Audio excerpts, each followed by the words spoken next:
오늘 우리에게 주시는 하나님의 말씀 요한복음 12장 1절부터 8절까지의 말씀입니다.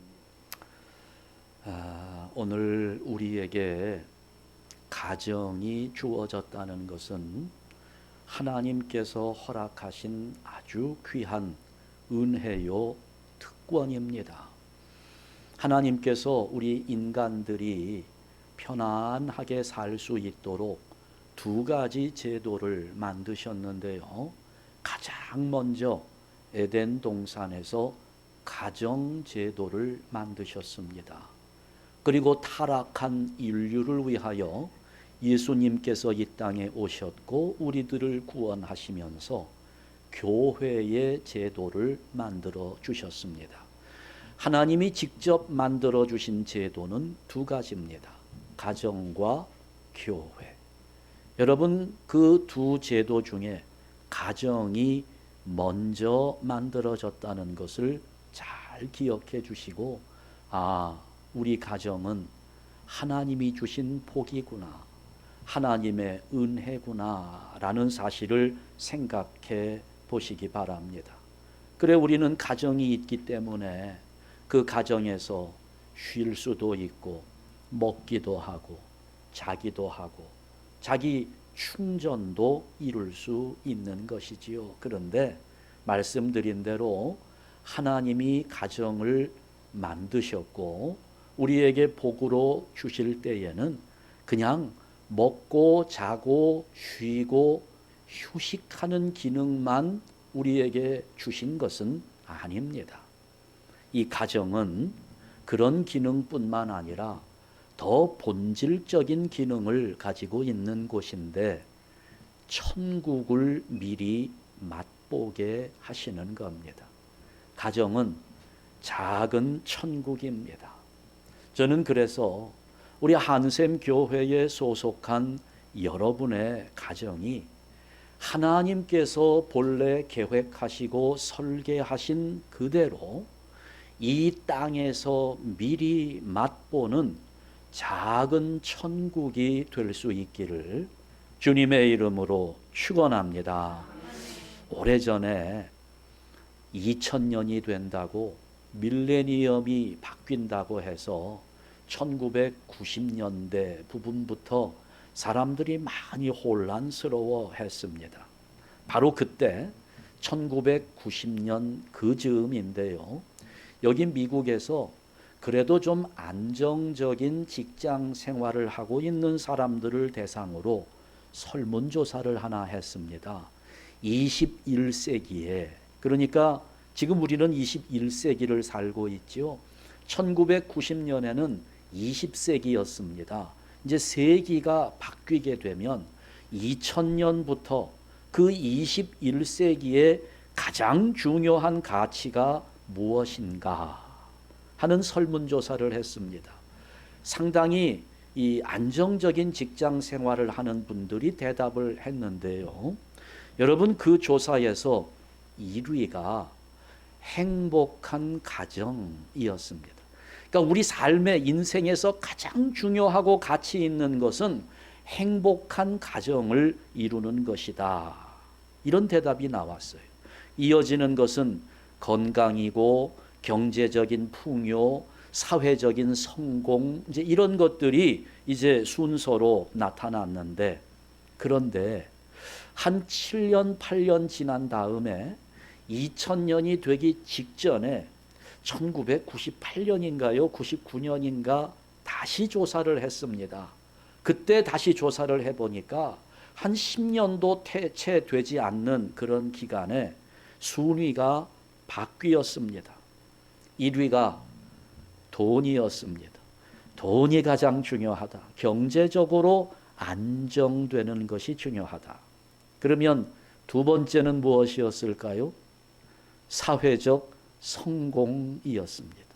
세 번째가 건강이었습니다. 가정은 온데간데 없이 사라져 버렸습니다. 그만큼 빠르게 급변하는 세대 속에서 사람들이 생각하는 중요한 가치가 많이 바뀐 것입니다. 그러면서 행복의 기준이 달라지는 것입니다. 자, 오늘 우리가 요한복음 12장을 읽었는데요. 이 가정, 요한복음 12장에 한 가정이 나타납니다. 세 명이 살고 있던 가정입니다. 마르다, 마리아, 나사로, 세 남매가 살고 있던 가정. 부모님은 안 계신 것 같아요. 남매들만 살았습니다. 자, 이 가정을 우리가 오늘 한번 볼 텐데요. 지금 우리가 변해가고 있는 사회적 가치 기준으로 본다면 이 가정은 행복하고는 상당히 거리가 먼 가정으로 보입니다. 그것도 부모님이 안 계시는 데다가 지금 상황은 어떻습니까? 누가 죽었습니다. 나사로가 죽은 거예요. 그러니 여러분 초상집에 다 가보신 적이 있지요? 초상집이라고 다 똑같지 않습니다. 100년을 넘게 사시다가 한 110살 정도 되셔서 돌아가신 분의 초상집에 가보면 자녀들의 표정이 어둡지 않습니다. 한국에서는 그런 경우를 호상이라고 하지요. 잘 되었다는 겁니다. 오래 사시다가 장수하시다가 돌아가셨으니 만족한 거지요. 호상이라고 그래요. 그런데 이제 막 피어나지도 못한 젊은 아들이 30도 되지 않았고 결혼도 해보지 않은 아들이 죽었다고 하면 여러분 그 집은 정말 말 그대로 초상집입니다. 그 초상집에서 우리 젊은 아들 죽었다고 좋아할 부모가 어디 있겠습니까? 거기 오는 문상객들조차도 말도 제대로 하지 못합니다. 너무 큰 슬픔. 근데 여러분 나사로가요. 그 나이에 죽은 겁니다. 더군다나 두 자매. 여러분 이 당시에는 여자들은 어디 나가서 돈벌이를 할 수 없는 시대였습니다. 그러니 그나마 나사로가 부모님은 안 계셔도 남자로서 가정의 가장을 이루어야 되는데 그 가장이 죽은 겁니다. 그러니 이 가정의 모습이 얼마나 한심합니까? 경제적으로 부유하지도 않아요. 부모님도 계시지 않습니다. 사회적으로 내세울 만한 것 아무것도 없는 초라한 가정입니다. 그런데 그 가정에서 나사로가 죽었는데 그 요한복음 11장 앞에 있는 내용을 보면 예수님 때문에 그 나사로가 다시 살아난 거예요. 그러니 얼마나 기쁩니까? 잔치를 벌이고 사람들을 초대합니다. 그때 마리아가 예수님께 나와서 예수님의 발에 향유를 붓고 머리털로 예수님의 발을 씻었습니다. 그래 그 집에는 향유 냄새가 가득하게 되었다는 겁니다. 그러면서 이 가정에 별명이 붙었습니다.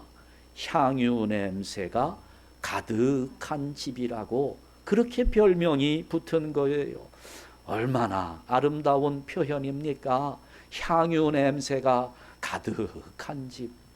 엊그저께 제가 집에 들어가는데 냄새가 코를 찔러요. 여러분 우리가 지난번에 교회에서 생선을 먹었잖아요. 남은 것이 좀 있어서 그걸 가져다가 데워 먹었는데 아주 집안에 그 생선 냄새가 얼마나 지독하게 나는지 들어가면서 저절로 인상이 써져요. 제가 요거 인상 안 쓰겠다고 여러분께 약속을 드렸는데 인상이 저절로 써지고요. 숨쉬기가 싫어요. 여러분 가정은 어떻습니까? 여러분 집에 가면 무슨 냄새가 나나요? 여러분 이게 그런 어떤 물리적인 그런 부분도 있겠으나 영적인 부분에서도 저는 정말 간절히 바랍니다. 여러분 가정에 향유 냄새가 가득한 가정이 될 수 있기를 주님의 이름으로 축원합니다. 무슨 뭐 고등어 냄새에 갈치 냄새에 청국장 좋아하시는 분들은 아주 집에 냄새가 확 배버리잖아요. 여러분, 물리적으로는 그런 냄새가 날 수 있을지라도 영적인 부분에서 오늘 우리 가정에 향유 냄새가 가득한 집, 비록 세상적으로는 내놓을 만한 것이 없는 이 가정이었지만 이렇게 향유 냄새가 가득한 집이라고 아름다운 별명이 붙은 이 가정처럼 오늘 우리 한샘교회 성도 여러분들의 가정이 이런 가정이 되어야 할 텐데, 여러분 보세요. 이 가정이 어떻게 이런 아름다운 별명이 붙을 수 있었을까? 세 가지가 있었습니다. 첫 번째, 이 가정에는 나사로의 간증이 있었습니다. 여러분 1절을 한번 보시게 되면, 6월절 엿새 전에 예수께서 베다니에 이르시니 이곳은 예수께서 죽은 자 가운데서 살리신 나사로가 있는 곳이라. 젊은 나이에 나사로가 죽었다가 주님의 능력으로 다시 살아난 겁니다. 이미 장사도 치루었어요. 무덤에 두었습니다. 큰 돌로 막아 놓았습니다. 그런 것을 예수님께서 나사로야 나오라 하실 때 나사로는 살아난 겁니다. 그러니 여러분, 나사로만큼의 간증을 가진 사람 세상에 거의 없을 거라는 생각이 들어요. 죽었다가 나흘 만에 다시 살아난 겁니다. 엄청난 간증거리가 나사로에게 있었던 겁니다. 이 가정에 이런 나사로의 간증이 있었기 때문에 이 가정은 향유 냄새가 가득한 행복한 가정이 될 수 있었던 겁니다. 나사로는 자기가 직접 체험한 주님의 능력을, 확신을 가지고 주님이, 예수님이 나를 살리셨다고 그렇게 말할 수 있는 사람이었습니다. 간증, 뭔지 여러분 다 아시지요? 이것은 나사로처럼 주님을 만난 나의 체험을 말하는 겁니다. 표현하는 겁니다. 하나님이 이런 은혜를 주셨습니다. 예수님이 나를 이렇게 사랑하셨습니다. 주님의 사랑과 은혜를 말하는 거예요. 내가 체험한 주님의 능력이 있습니다. 주님의 그 은혜를 경험한 그리스도인들의 러브 스토리를 가지고 우리는 간증이라고 말합니다. 여러분, 그러니까 우리가 신앙생활을 하면서 하나님 앞에 우리 주님과 교제하는 중에 이 주님의 능력을 증거하고 하나님의 사랑을 전하는 것이기 때문에 우리가 이 세상에서 할 수 있는 것 가운데 이보다 더 영광스럽고 감격스러운 것은 없는 겁니다. 이 가정에 그런 간증이 있었습니다.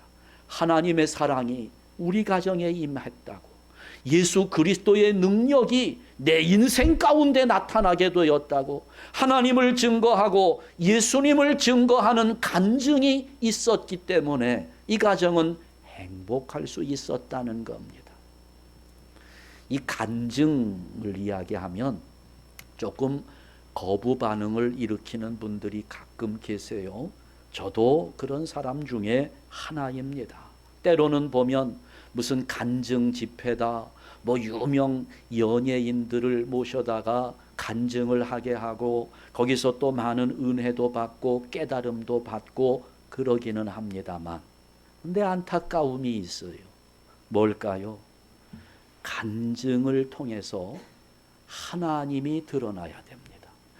간증을 통해서 예수님이 전해져야 합니다. 그런데 어느 날부터인가, 언제부터인가 이 간증이 조금씩 왜곡되기 시작하는데요. 간증을 통해서 하나님이나 예수님이 드러나기보다는 간증하고 있는 그 사람이 부각되는 겁니다. 그 사람 이야기를 들으면서 뭔가 마음에 감동은 돼요. 마음이 아주 찌릿찌릿합니다. 야, 저 유명한 사람도 저런 고통이 있었구나, 저런 어려움이 있었구나, 야, 참 힘들게 살았네, 그런데도 극복하고 저렇게 너무 훌륭하게 사는구나. 그 사람의 인생이 자꾸 우리 눈에 보이는 겁니다. 아니요, 간증은 그 사람의 인생이 보이는 것이 아니라 그 사람 인생의 변화를 일으키신 하나님의 능력이 보여야 되는 겁니다. 예수님이 드러나야 되는 거예요. 그런데 요즘에는 주님보다는 그 사람이 더 드러납니다. 그것 때문에 사람들은 그 이야기를 듣기 위해서, 그 사람의 스토리를 듣기 위해서 모여들고 있는데 이게 참 안타까운 거예요. 예수님을 자랑하고 하나님을 언급해야 되는 그 자리에서 자기를 드러내고 자기를 자랑하는, 그래서 어떤 교단은 이 간증하는 것을 금지하는 교단도 있습니다. 아예 못하게 하는 거예요. 하나님의 영광을 가리우니까, 예수 그리스도의 능력을 가로채는 일이니까 이 간증을 금하는 겁니다. 그러나 여러분, 그럼에도 불구하고 오늘 우리 안에는 이런 간증거리가 있어야 합니다. 누군가에게 자랑하기 위함이 아닌 하나님 앞에 나에게 베풀어진 주님의 은혜에 감사하는 진실된 마음의 그 간증거리들이 우리 안에 이게 있어야 된다는 것입니다. 그러니까 우리가 정말 행복한 가정을 원한다면 나사로와 같은 이 고백과 간증이 있어야 되는 겁니다. 오늘 여러분의 가정을 한번 좀 돌아보지요. 여러분 가정에 하나님 앞에 감사하는 고백, 하나님께 드릴 간증의 역사들, 이런 게 얼마나 있습니까? 온 가족들이 함께 모이면, 지난 추수감사절에 함께 모이셨나요? 모여서 뭐 하셨습니까? 무슨 이야기를 나누었나요? 어떻습니까? 우리 가정이, 온 가족들이 모여서 함께 기도해 본 적은 있나요? 간구하면서, 그러면서 하나님의 응답을 체험한 적이 있습니까? 어떻습니까? 그냥 모이면 잡담하다가, 돈 버는 얘기하다가, 자식 자랑하다가, 뭐 이런 잡담 속에 또 이제 이야기거리 떨어지면 TV 틀어놓고 드라마 보고 영화 보고 뭐 이런 거 하다가, 그렇게 그런 즐거움, 그런 것들만 추구하던 우리인데 어때요? 여러분 가족들과 함께 모여서 하나님의 사랑을 나누는 시간은 얼마나 되었습니까? 하나님이 우리 가정에 베풀어 주신 은혜가 얼마나 큰지 이거 한번 이야기하면서 나누어 보신 적 있습니까? 어떤 분들은 그래요. 아유, 그걸 뭘 꼭 말로 해야 됩니까? 서로 마음에 알고 있으면 그만이지. 아니, 마음에 정말 그런 감사한 내용들이 담겨 있는데, 아니 왜 그걸 말로 표현을 못합니까? 왜 그게 표현이 안 될까요? 여러분, 주님의 능력을 체험한 간증이 있는 가정은 절대로 무너지지 않습니다. 주님의 사랑과 은혜를 받아서 감사하다고 고백하며 간증하는 가정은 분열되지 않습니다. 내가 잘했고 너는 못했고 이렇게 책임을 전가하면서 가족들끼리 서로 원망을 품지 않습니다. 하나님이 우리 가정에 이런 은혜를 베풀어 주셨다고 서로 고백을 하는데 거기 네 자랑 내 자랑할 게 뭐가 있겠어요? 하나님이 내 인생에 간섭하셔서 내 인생을 이렇게 인도해 주셨다고 고백하며 간증하는 사람이 뭘 자랑할 게 있겠습니까? 네가 못했다고, 나만 잘했다고 이렇게 이야기하지 않게 되는 겁니다. 왜냐하면 하나님의 사랑을 알기 때문에 주님의 능력을 확신하는 믿음의 간증이 살아있으니 온 가족들의 마음이 하나로 모아지기 때문입니다. 하나님을 향하기 때문에, 예수 그리스도의 마음이 그 안에 있기 때문에. 여러분, 어떤 경제적인 부분이나 정서적인 그런 욕구들을 채워 나아가기 전에 먼저 우리의 가정은 주님의 능력을 확신하는 간증거리가 풍성하게 나타나는 가정 될 수 있기를 주님의 이름으로 축원합니다.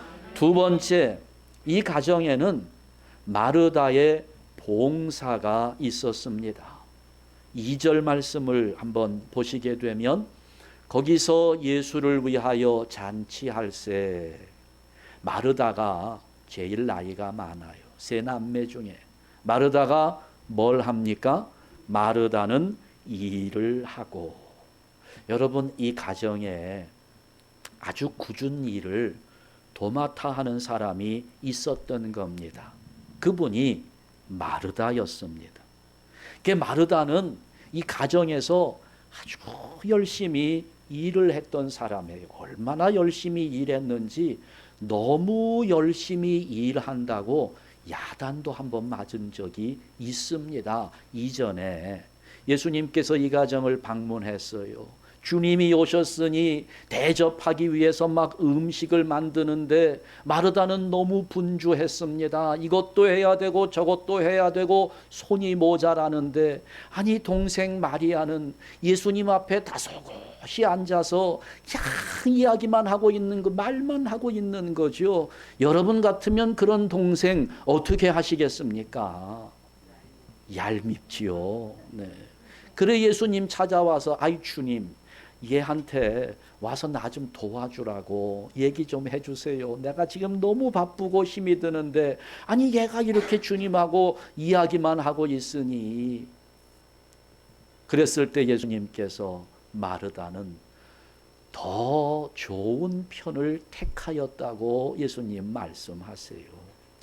그것은 예수님이 마르다를 야단을 치거나 책망했다고 보이지는 않지만, 마르다 입장에서는 책망받은 것 같은 느낌이었을 겁니다.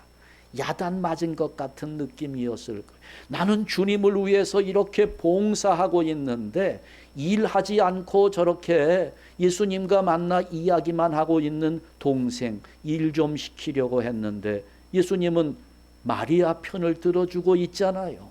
그러니 야단 맞는 거죠.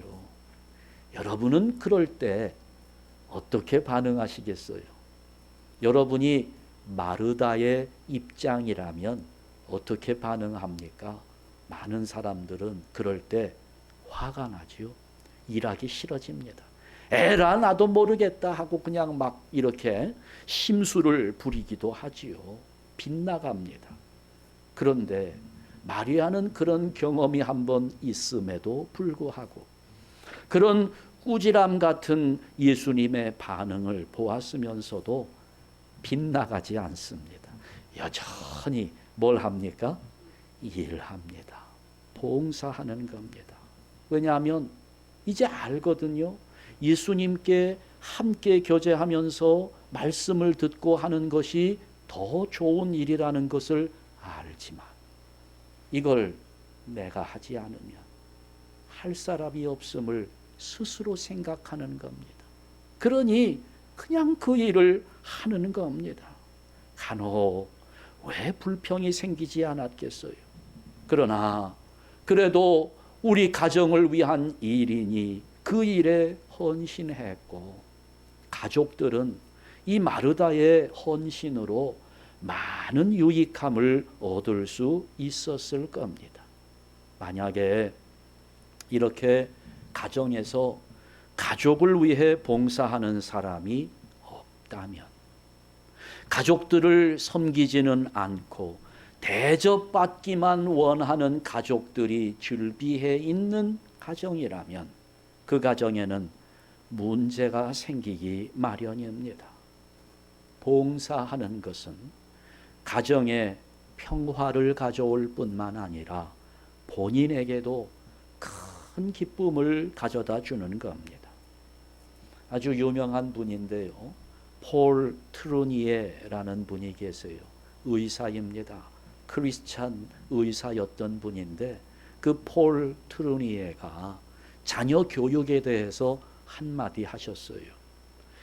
여러분에게 자녀들이 있다면 그 자녀들을 가르칠 때 가르쳐야 할 모든 것 중에 특별히 봉사하는 것을 가르치십시오. 그러면 그 자녀들은 받는 작은 기쁨보다 주는 커다란 기쁨 속에서 자부심을 가지고 살게 될 것입니다 라고 말해 주었습니다. 여러분, 받을 때 기쁘잖아요. 그러나 이분은 받는 작은 기쁨이라고 그랬어요. 그러면서 주는 큰 기쁨이라고 이야기합니다. 받을 때 느끼는 기쁨보다 주면서 갖게 되는 기쁨이 더 크다는 거예요. 그래서 행복한 가정에는 봉사가 있어야 하는 겁니다. 누군가 그 가정을 위해 봉사하기 전에는 그 가정이 온전하게 세워질 수 없는 겁니다. 모든 가족들이 바깥 일에만 관심을 갖고 대접받기만 원한다면 어찌 그 가정이 평화로울 수가 있겠습니까? 어때요? 여러분 가정에는 누가 이런 섬김의 역할을 감당하고 있습니까? 아니요. 질문을 바꿔보죠. 여러분 가정에서 누가 이 섬김의 역할을 감당해야 된다고 생각합니까? 남편이 해야 될까요? 아내가 해야 됩니까? 누가 해야 됩니까? 네, 내가 해야 되는 거예요. 내가. 먼지가 쌓여 있어요. 누가 베큐음을 들어야 됩니까? 내가. 싱크대에 설거지거리가 잔뜩 쌓여 있습니다. 누가 고무장갑을 껴야 됩니까? 내가. 아직도 인정 안 되는 분들이 몇 분 계시는 것 같아요. 쓰레기통에 꽉 채워져 있어요. 누가 쓰레기를 버려야 됩니까? 조금씩 대답이 커지는데요. 내가 해야 돼요.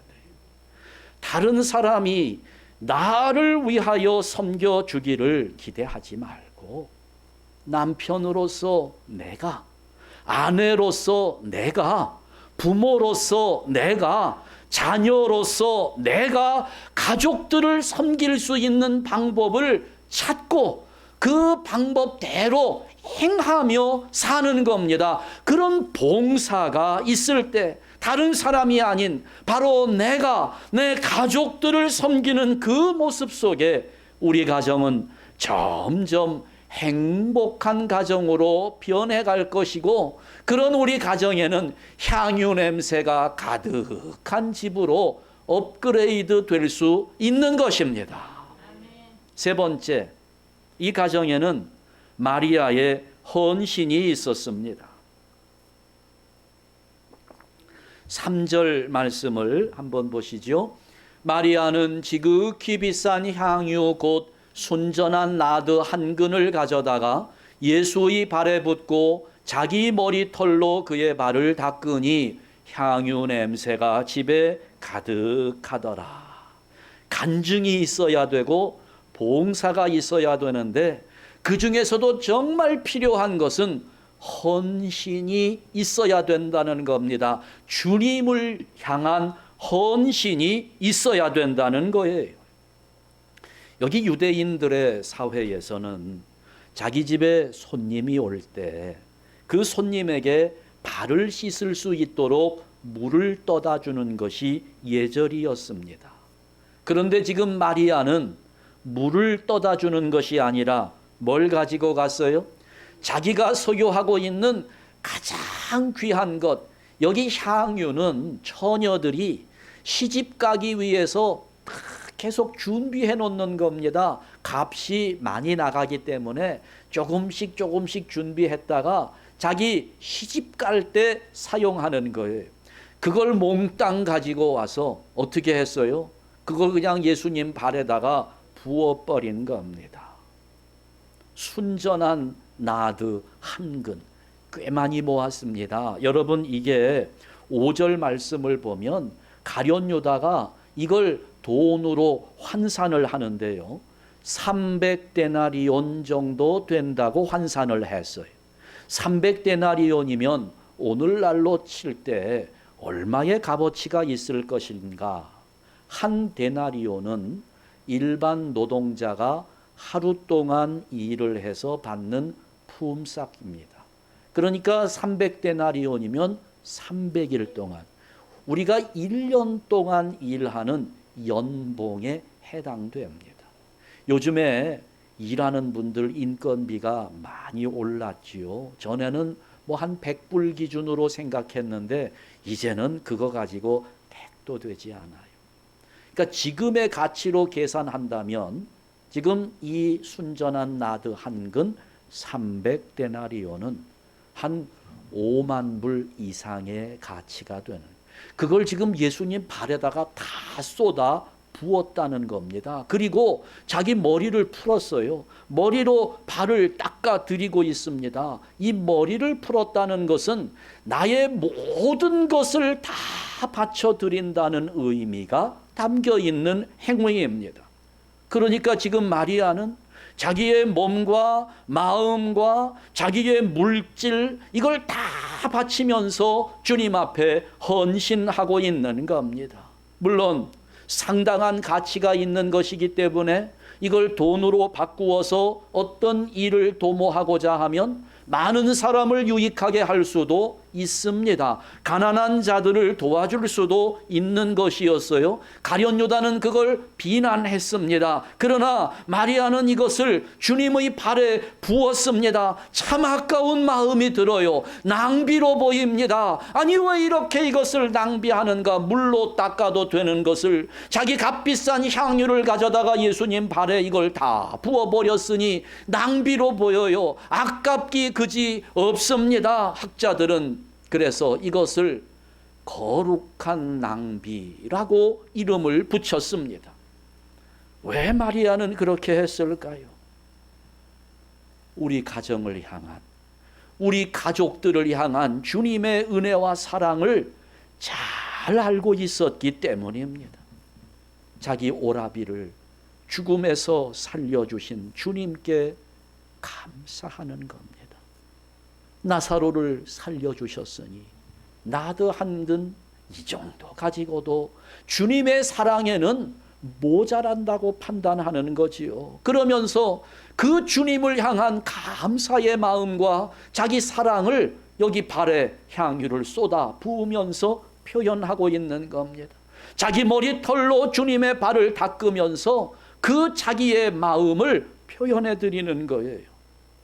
여러분, 우리가 정말 신앙생활하면서 하나님의 은혜를 깨닫는다면, 주님의 사랑을 느끼고 있다면 당연히 그 주님 앞에 감사하면서 그 사랑을 표현할 수 있어야 돼요.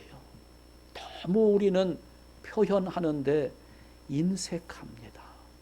너무 인색합니다. 이게 누구든지 은혜를 모르고 감사할 줄 모르는 사람은 어디에서도 인정받지 못합니다. 마리아가 이렇게 전심으로 헌신하는 모습은 참 부끄럽게 만듭니다. 우리가 찬송하면서, 기도하면서, 예배하는 가운데 우리가 주님께 그냥 모든 것 다 드리는 것처럼 그렇게 우리는 말을 하고 있으면서도 지금 이 마리아를 보며 우리 마음에 부끄러운 생각이 드는 것은 주님 앞에 헌신하는 우리의 모습이 얼마나 인색한지 부끄럽기 그지없어요. 물질에도 인색하고, 시간에도 인색하고, 마음에도 인색합니다. 그렇지요? 우리가 솔직하게 생각해 보면 저부터 그래요. 저도 다르지 않습니다. 만약에 제가 스마트폰을 열어보는 시간에 10분의 1만 주님을 위해 사용한다면 우리는 하나님 말씀을 암송하자고 하는 30초도 드리지 않습니다. 얼마나 인색합니까? 저는 늘 기도합니다. 하나님을 향한 우리의 마음에서 인색함이 사라지기를 원하며 기도합니다. 여러분, 하나님 앞에 무엇이든지 아끼지 마세요. 인색하지 않기를 바랍니다.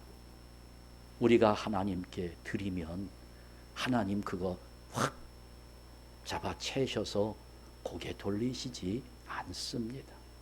전에 말씀드렸잖아요. 물질을 드리면 하나님은 그 물질 받으시고 거룩한 물질로 돌려주시는 분입니다. 내가 하나님 앞에 시간을 드리면 거룩한 시간으로 바꾸어서 우리에게 돌려주시는 분이에요. 나의 젊음을 하나님께 드리면 하나님은 나의 그 젊음을 거룩한 인생으로 바꾸어서 돌려주시는 분이기 때문에 우리가 주님 앞에 드리면서 인색하게 할 것은 아무것도 없어요. 내가 다 드리지만 요것만은 안 됩니다 라고 생각할 때 하나님은 그거 내놔야 된다고 말씀해요. 그게 뭡니까? 아브라함에게 이삭을 내놓으라고 그랬잖아요.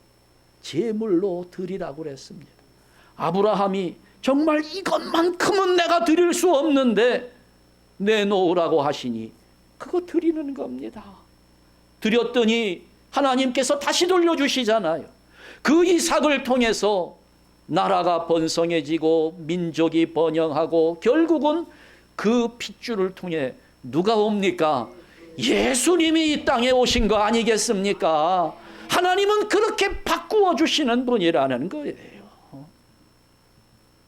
야, 너는 그거 하나 그거 못 내놓냐?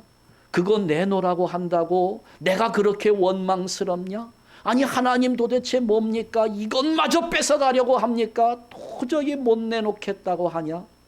나는 너를 위해서 독생자 예수를 너에게 주지 않았느냐? 우리 하나님이 그걸 우리에게 말씀해 주시잖아요. 바로 이런 하나님을 향한 헌신의 마음이 향기를 내는 겁니다. 마리아가 지금 그 마음을 드리는 거예요. 그걸 헌신하는 겁니다. 이런 헌신이 은은한 향기에 오래가는 향기를 만들어내는 겁니다. 아낌없이 주님을 위해 드릴 수 있었던 마리아 때문에 이 가정에는 향유 냄새가 가득했습니다. 여러분, 어떤 가정이든지 간에 누군가 소중한 것을 희생해야만 그 가정은 아름다워지는 겁니다. 교회도 똑같습니다. 누군가의 희생하는 헌신이 있을 때 우리 교회는 향기 냄새가 나는, 향유 냄새가 나는 아름다운 교회가 되는 겁니다. 대접받기 원하고 자기 이익만 챙기고 자기 주장만 내세우면서 그거 꺾지 않으려고 하는 그런 이기적인 모습들이 지금 우리 가정에서, 우리 교회에서 향기를 빼앗아가고 있어요. 사랑의 향기도 빼앗아가고 감사의 향기, 믿음의 향기 다 빼앗아갑니다. 여러분, 우리 가정의 행복은, 우리 교회의 행복은 세상의 것을 가지고 보장되지 않습니다. 이 세 가지가 있을 때 향유 냄새 가득한 집, 행복한 가정이 되는 겁니다. 주님을 향한 간증이 있어야 합니다. 가족들을 향한 섬김의 봉사가 있어야 합니다.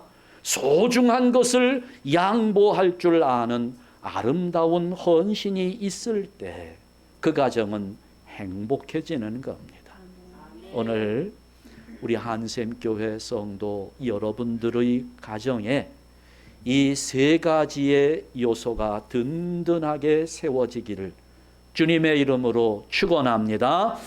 기도하겠습니다.